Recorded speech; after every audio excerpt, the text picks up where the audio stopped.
안녕하세요. 저는 결혼한 지 이제 3년 된 30대 여성입니다. 며느리 도리를 요구하는 시모와 남편 때문에 고생하다 화끈하게 끝내버린 제 이야기를 해볼까 합니다. 저는 고등학교를 졸업하자마자 백화점에서 일을 시작했습니다. 공부에는 흥미가 없었고 학교에 가지 않는다면 부모님께 손 벌리지 않는 게 맞다고 생각했기 때문이었어요. 다행히 저희 부모님은 언제나 제 결정과 선택을 존중해 주시는 분들이었기 때문에 가능한 일이었네요. 판매업은 제 적성에 잘 맞았고 지금까지 올해의 직원으로 3번이나 뽑혔습니다. 백화점과 집만 반복하는 제 일상을 외롭게 본 친구 한 명이 지금의 남편을 저에게 소개해 주었습니다. 저는 가벼운 마음으로 나간 소개팅 자리였지만 저보다 7살이나 많은 남편은 진지하게 결혼 상대를 찾고 있었다고 해요. 사실 저는 연애를 한 번도 해본 적이 없었기 때문에 적극적인 남편의 구애에 어떻게 밀고 당기기를 해야 할지조차 몰랐습니다. 그저 저를 많이 사랑해주는 남편이 고맙고 좋아서 저도 결혼을 결심하게 되었어요. 남편에게는 4살 터울의 형이 있어요. 그 형도 이미 결혼을 했고 아이도 있습니다. 문제는 큰형님하고 시모의 사이가 좋지 않아요. 그렇다 보니 시모는 새로 보는 둘째 며느리인 저에게 기대가 아주 컸던 것 같습니다. 저에게 첫째, 걔는 며느리 도리 같은 건 모른다면서 넌 다르지 않냐고 은근히 저를 압박하더라고요. 하루는 결혼식을 올리고 얼마 지나지 않아 시모에게 전화가 왔습니다. 시모는 저에게 신혼여행 갔다 온 지가 언젠데 왜 아직도 집들이 한다는 이야기가 없냐고 묻더라고요. 시댁 식구들 다 불러서 식사 한번 대접하라고 하시더라고요. 제 음식 솜씨도 한번 봐야겠다면서요. 저는 고등학교 졸업 이후로 계속 일을 했기 때문에 요리에는 전혀 재주가 없었거든요. 결국 친정 어머니의 도움을 받아 20명 가까운 사람들을 데리고 집들이를 치를 수 있었습니다. 하지만 이건 하나의 예일 뿐이고 그 외에도 사사건건 시모가 며느리 도리를 운운하여 저를 곤란하게 만든 경우가 많았습니다. 결혼 후 처음에는 일주일에 한 번씩 전화를 드렸는데요. 저도 살가운 성격이 아니고 친정에도 그보다 더 전화를 안 하는데도 시댁엔 나름 노력한 거였어요. 하지만 시모는 저에게 전화를 자주 하지 않는다며 늘 불만 섞인 목소리를 내시더라고요. 통화 내용도 늘 남편 뭐 해먹었냐, 집안일은 똑바로 했냐, 외간 남자랑 말 섞지 마라 등 말도 안 되는 잔소리뿐이었고요. 정작 저에 대한 이야기는 안중에도 없으셨습니다. 그렇다 보니 저도 점점 전화가 하기 싫어졌고 그러다 보니 전화하는 주기도 더 길어지게 되었고요. 그러면 또 그걸 가지고 딸 같은 며느리를 보고 싶었는데 제가 곁을 안 준다거나 며느리가 아니라 상전이라며 친척들에게 제 흉을 보시더라고요.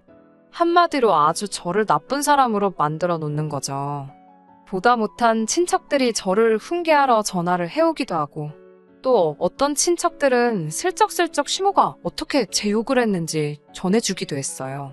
또 한 번은 결혼하고 2년쯤 지났을 때 시모가 서울에 올 일이 있다며 갑자기 저희 집에 오신 적이 있었습니다. 그 전에도 그렇게 갑자기 오시는 경우가 몇 번 있었기에 크게 놀라지는 않았어요. 늘 하던 대로 식사 준비를 하고 식사하시라 하니 대뜸 어디 며느리가 차려주는 생일상 받아보자 하는 겁니다. 저는 너무 당황했어요. 그 다음 주가 시모의 생신인 건 알고 있었지만 이미 외식하기로 다 이야기가 된 상황이었거든요. 설마 시모가 볼 일이 있다는 핑계로 생일상을 받으러 저희 집에 직접 오실 줄은 생각도 못했기에 미역국 같은 건 준비하지도 못했거든요. 시모는 크게 실망한 듯이 너는 며느리라는 애가 그렇게 칠칠치 못하냐고 눈치가 그렇게 없어서 어떻게 어른들한테 예쁨을 받겠냐는 등의 억지를 부리셨어요. 지금 생각해보면 시모의 말에는 언제나 너는 내가 말하기 전에 왜 알아서 할 줄을 모르니라는 비난이 깔려 있었던 것 같아요.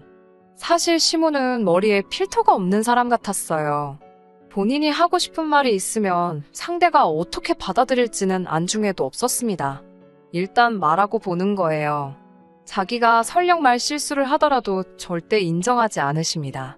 그 예로 작년에 친정의 도움을 받아 빌라 전세에서 작은 평수지만 아파트를 사서 이사를 갔습니다. 이사 간 날 저희 집에 온 시모는 창밖을 내다보더니 동네에 마당 있는 집이 한 개도 없네 라고 하시며 한 2년 정도 살고 돈 모아서 더 큰 집으로 이사 가라고 하더군요. 솔직한 말로 하나 보태준 것도 없으시면서 집 가지고 이러쿵저러쿵 하시는 게 썩 좋게 들리진 않았어요. 그래도 제가 웃으면서 대출이 얼만데 2년 있다 이사를 가냐고 말했어요.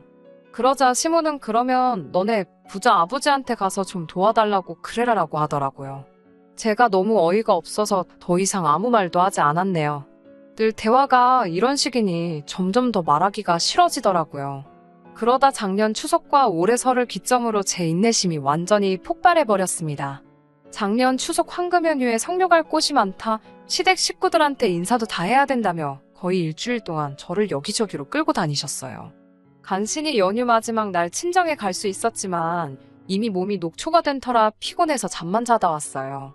결국 집에 와서 남편과 대판 싸우게 되었습니다.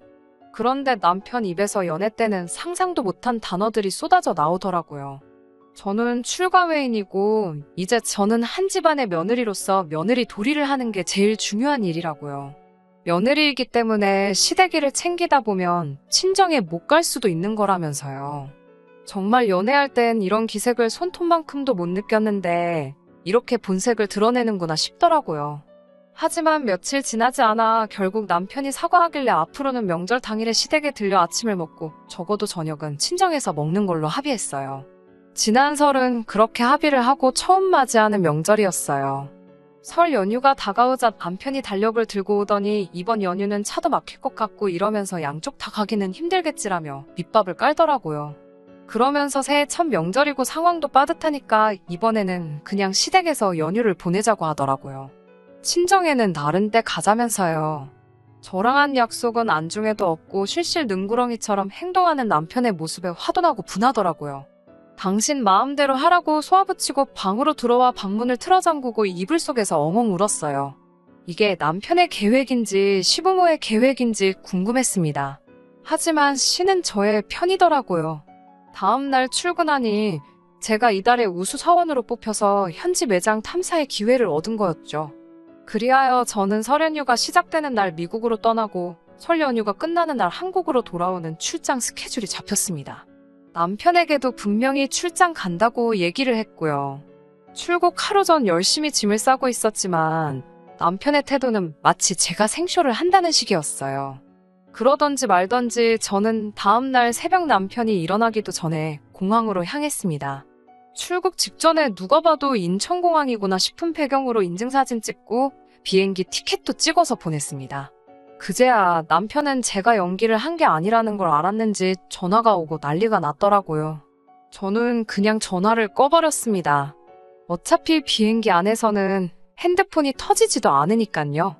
10시간 넘는 비행 끝에 미국에 도착해서 전원을 켜니 남편에게 여러 통의 연락이 와 있었습니다.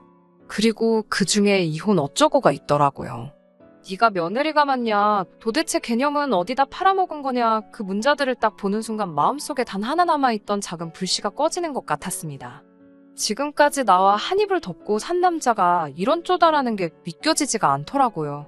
출장에서 돌아오자마자 바로 친정 부모님이 계신 집으로 갔습니다. 그리고는 친정 부모님께 그동안 어떻게 살았는지 눈물 한 바가지를 쏟으며 털어놓았습니다. 사실 제가 다 적지는 못했지만 정말 많은 일들이 있었거든요. 친정 부모님은 한참 동안 제 이야기를 들으시면서 속상함에 눈물을 흘리셨어요. 그러시면서 앞으로 더 볼 것도 없으니 이혼하라고 하시더라고요. 그러면서 부모 마음 아플까봐 행복한 척, 괜찮은 척하고 참고 사는 것이 더 큰 불효라고 하셨습니다.